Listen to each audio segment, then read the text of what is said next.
오늘의 주요 뉴스입니다. 건조한 날씨가 계속되면서 산불 위험이 커지고 있습니다.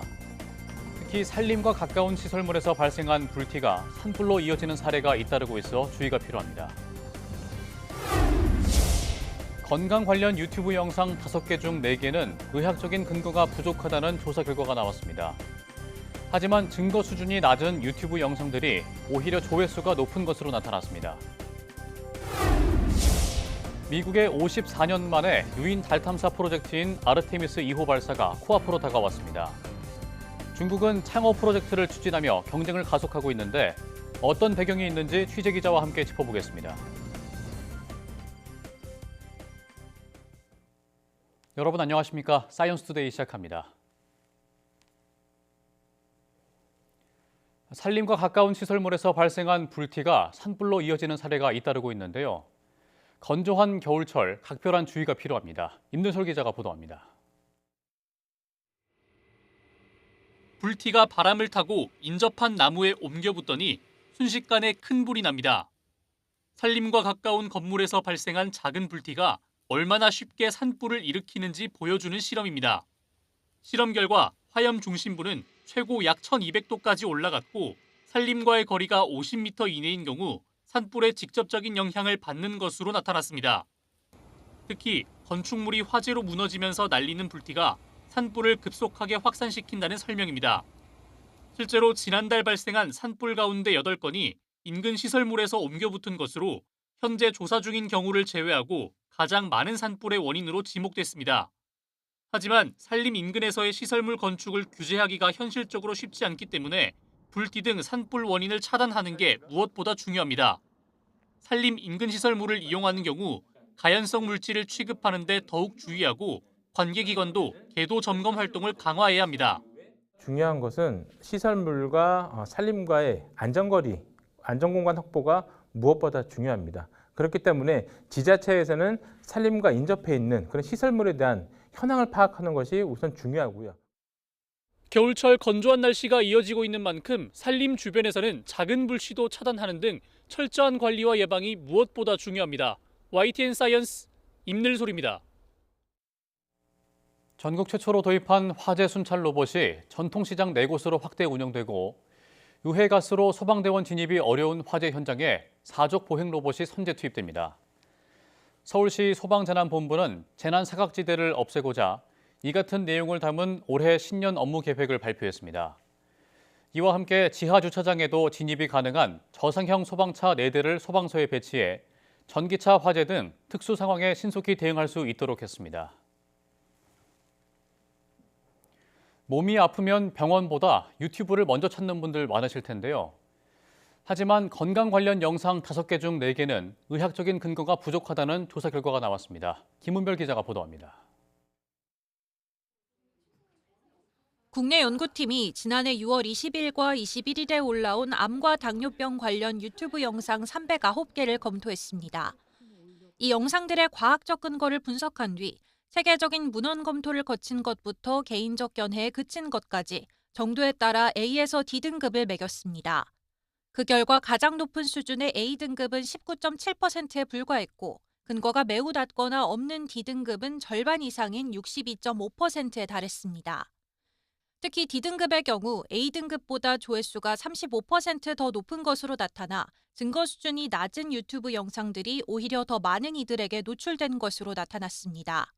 D등급이 유일하게 A등급에 비해서 조회수나 좋아요가 좀 더 높아요. 아마도 이런 D등급 영상들이 제목이 자극적이어서 그렇지 않을까라고 생각을 하거든요. 그래서 그거를 지금 현재 진행 중에 있고요.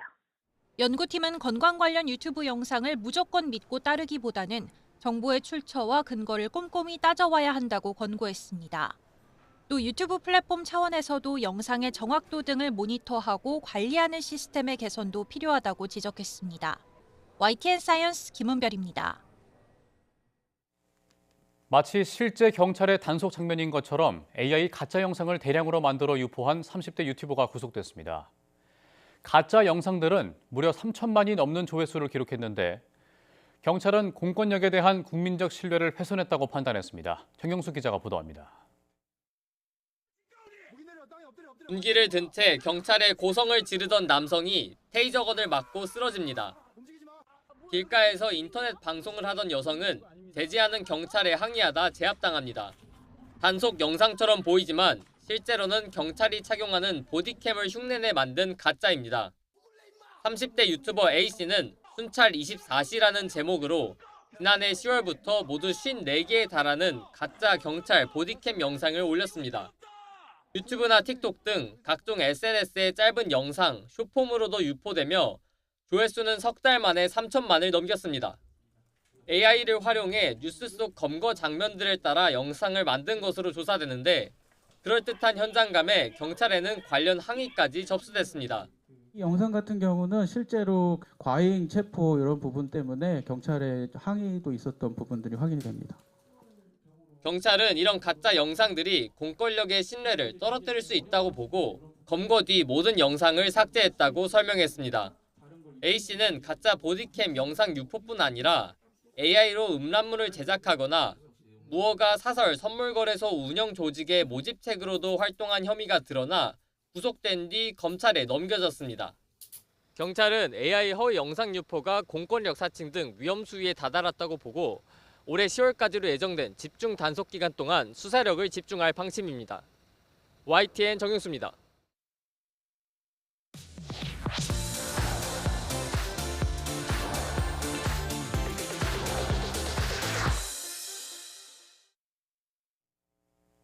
미 항공우주국 나사가 54년 만에 우주인을 달에 보내는 아르테미스 2호 발사가 코앞으로 다가왔습니다. 미국의 아르테미스 달 탐사 프로젝트에 맞서 중국은 창호 프로젝트를 추진하며 경쟁을 가속하고 있는데요. 어떤 배경인지 이승규 기자와 함께 알아보겠습니다. 어서 오십시오. 안녕하세요.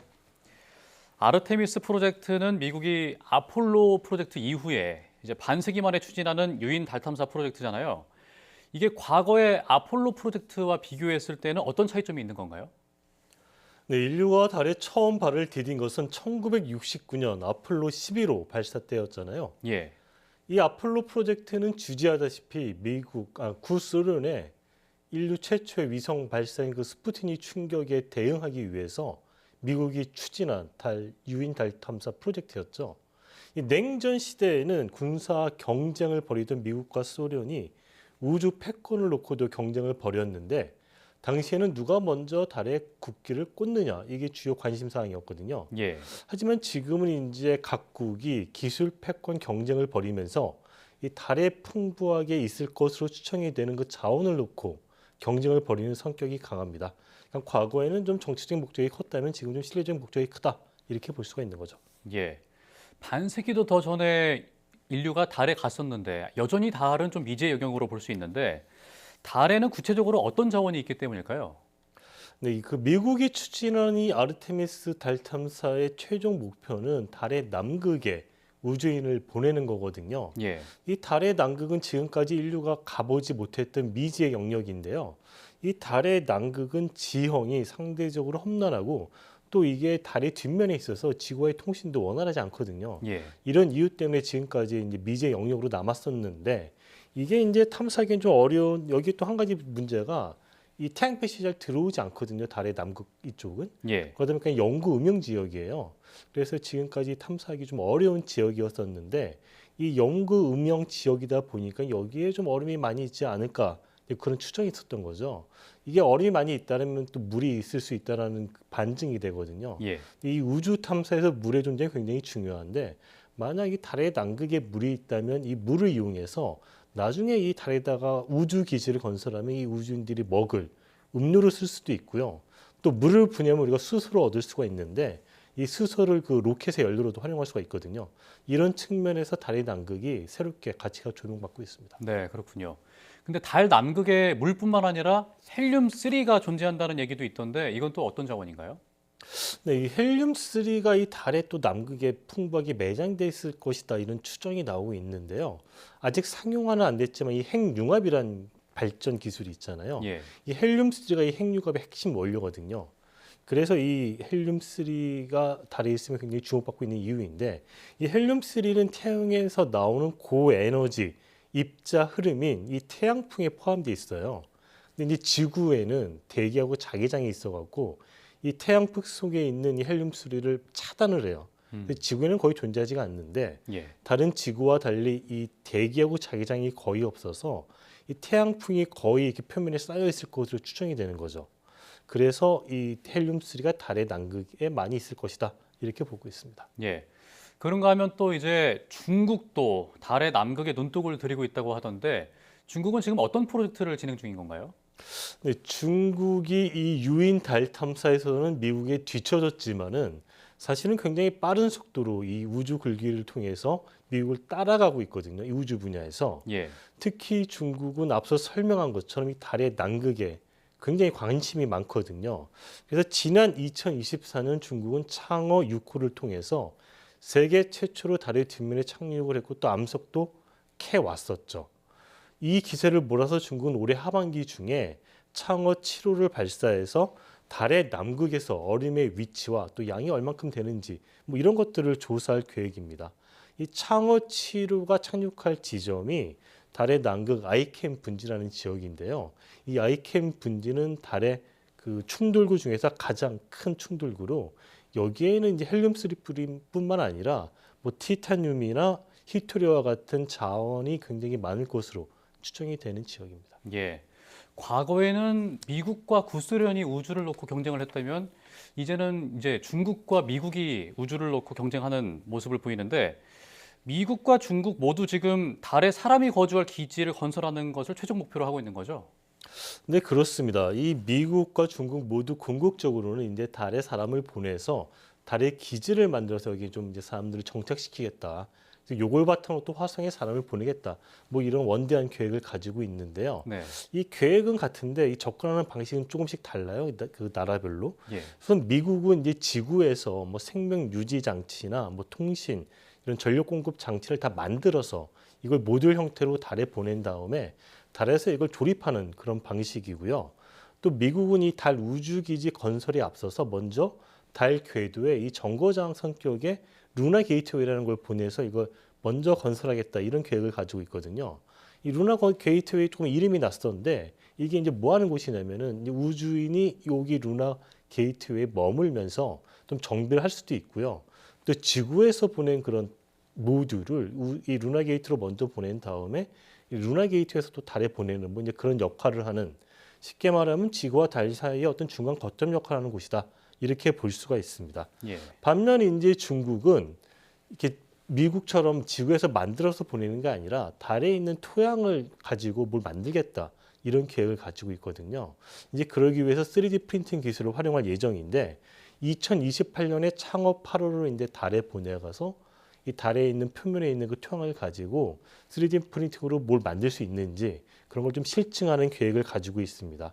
여기서 이제 한 발 더 나가서 중국은 러시아와 함께 2036년까지 달의 국제 달 연구기지를 완공하겠다, 이런 계획을 가지고 있습니다. 이 달 국제 연구기지 건설에는 이 중국과 러시아를 비롯해서 카자흐스탄, 뭐 태극, 파키스탄 등의 나라들이 참여를 하게 되고요. 예. 이 미국이 추진하는 그 아르테미스 프로젝트, 이게 이제 그 루나 게이트웨이도 포함을 하거든요. 예. 이 프로젝트에 우리나라를 포함해서 전 세계 45개국이 참여하고 있습니다. 예, 알겠습니다. 곧 있을 아르테미스 프로젝트와 관련해서 이성규 기자와 함께 이야기 나눠봤습니다. 오늘 말씀 고맙습니다.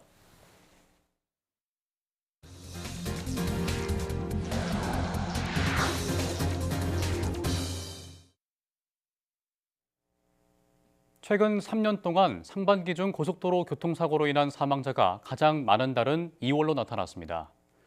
사고 원인 대부분은 졸음운전과 주시 태만이었는데요. 2월에는 폭설로 빙판길을 달리는 경우도 많은 만큼 감속 운전 등 각별한 주의가 필요합니다. 최두희 기자가 보도합니다. 지난해 2월 14일 중부 내륙 고속도로 양평 방향 김천 3터널에서 화물차가 방호벽을 들이받아 운전자가 숨졌습니다. 그로부터 사흘 뒤엔 호남고속도로 천안 방향 익산 분기점 인근에서 화물차 3대가 부딪혀 운전자 1명이 숨지는 등 지난해 2월에만 고속도로 사망사고가 잇따랐습니다.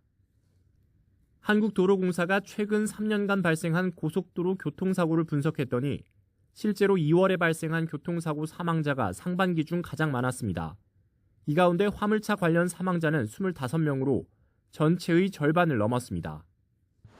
화물차 사망사고 원인은 76%가 졸음과 주시 태만 때문으로 차량 내 히터 사용과 장거리 야간 운행이 맞물려 사고 위험이 커진 것으로 보입니다. 특히 교통사고 사망자가 2명 이상 발생한 이른바 중대교통사고도 최근 3년간 2월에 집중됐습니다.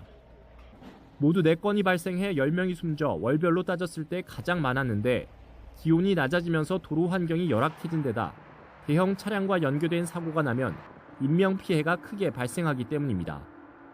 이에 따라 한국도로공사는 도로 전광 표지 등을 활용해 집중 홍보를 실시하고 고속도로 노선 알람 순찰 강화에 나섰습니다. 특히 졸음운전 예방을 위해 주기적으로 창문을 열어 차량 실내를 환기해달라고 당부했습니다. 주기적으로 창문을 열어 환기를 해주시는 것이 중요합니다.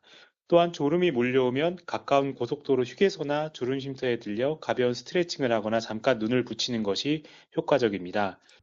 강설과 혹한이 이어지면 평소보다 최대 50% 감속하고 사고나 고장이 났을 때는 차 안에 머무르지 말고 안전한 곳으로 대피해야 합니다. YTN 큐두입니다. 설 연휴 동안 발생한 화재가 하루 평균 117건에 달하는 것으로 집계돼 소방당국이 각별한 주의를 당부했습니다. 소방청은 국가화재 통계 시스템 데이터 분석 결과 지난 5년 동안 설 연휴 기간 전국에서 발생한 화재는 모두 2,689건으로 164명이 숨지거나 다치고 330억 원의 재산 피해가 발생했습니다. 이를 연휴 기간 하루 평균으로 따져보면 117건의 화재가 발생해 1.2명이 숨지고 6명이 다쳤습니다. 시간대별로는 점심시간대인 12시부터 오후 4시 사이에 770건, 28.6%로 가장 많은 화재가 발생했고 오후 4시부터 8시 사이가 21.3%로 뒤를 이었습니다. 장소별로는 주거시설에서 발생한 화재가 전체의 3분의 1가량을 차지해 가장 많았고 이어 야외와 산업시설 순이었습니다. 설 연휴 기간에 떡이나 음식을 먹다가 기도가 막혀 병원으로 이송된 사고가 하루 평균 1.3명꼴로 발생한 것으로 나타났습니다. 소방청 구급 통계 자료를 보면 최근 5년 동안 설 연휴 때 떡이나 음식으로 기도가 막혀서 병원에 이송된 인원은 모두 31명으로 연휴 기간 하루 평균 1.3명에 이릅니다. 나이별로는 60세 이상이 96.7%로 대다수를 차지해 명절 기간 고령자의 각별한 주의가 요구됩니다. 특히 2021년부터 5년 동안 기도 막힘 사고로 이송된 1,196명 가운데 38.1%인 455명은 심정지로 이어져 생명과 직결될 수 있음을 시사했습니다.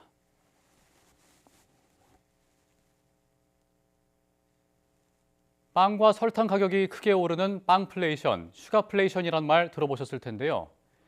밀가루와 설탕, 전기 같은 생활 필수 품목들의 가격을 담합해 물가를 상승시킨 업체들이 무더기로 기소됐습니다. 유소연 기자가 보도합니다.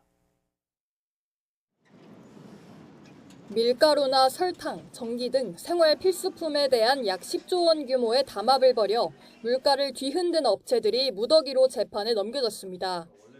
먼저 대한제분 등 제분업계는 2020년 1월부터 지난해 10월까지 밀가루 가격을 담합한 거로 조사됐습니다.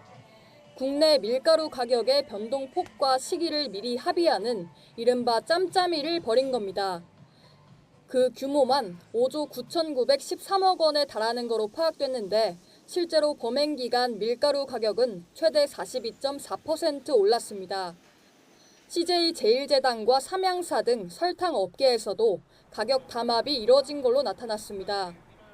2021년 2월부터 지난해 4월까지 검찰이 파악한 담합 행위 규모는 3조 2,715억 원으로 이로 인해 설탕 가격이 66.7% 상승하기도 했습니다. 먹거리 가격뿐 아니라 전기료를 올린 업체들도 적발됐습니다. 효성, 현대, LS 등 전력업체 10곳은 지난 2015년 3월부터 7년 반 동안 한전이 발주한 특정 입찰 145건에서 6,776억 원 규모의 담합을 벌인 혐의를 받습니다. 검찰은 이들이 최소 1,600억 원이 넘는 부당 이득을 챙긴 거로 추산했습니다. 업체들의 범행이 물가 상승으로 이어지며 소비자가 고스란히 피해를 떠안았지만 검찰은 이들이 별다른 죄책감 없이 범행을 반복하고 있었다고도 지적했습니다.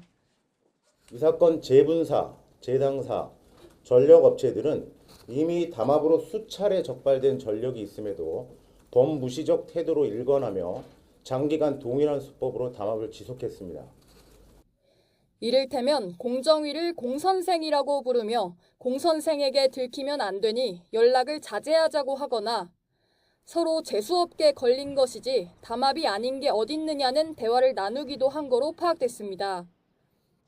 검찰은 과거 사례를 보면 담합이 적발되더라도 법인에 대한 과징금 등에 그치는 상황이었다며 효과적인 재발 방지를 위해서는 법정형 상향과 함께 개인에 대한 처벌을 강화해야 한다고 강조했습니다. YTN 유서연입니다. 한류 열풍에 힘입어 역직구 거래액이 3년 연속 증가세를 보였습니다. 국가데이터처는 국내 사업체가 해외로 상품을 판매하는 온라인 역직구 시장 규모가 지난해 3조 234억 원으로 한 해 전에 비해 16.4% 늘었다고 밝혔습니다.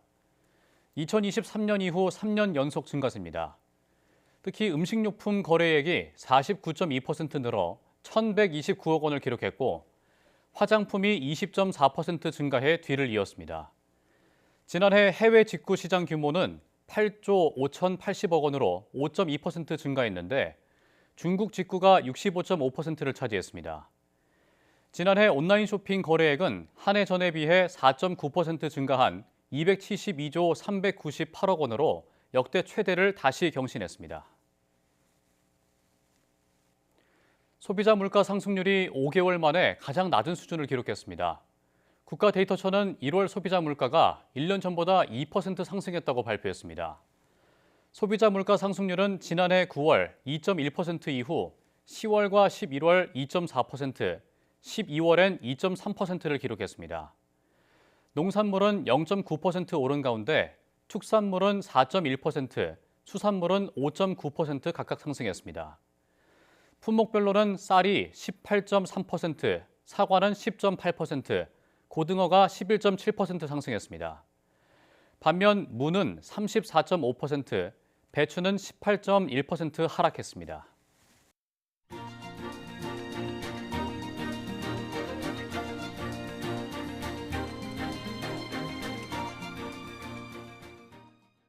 이상으로 사이언스 투데이 마칩니다. 함께해 주신 여러분 고맙습니다.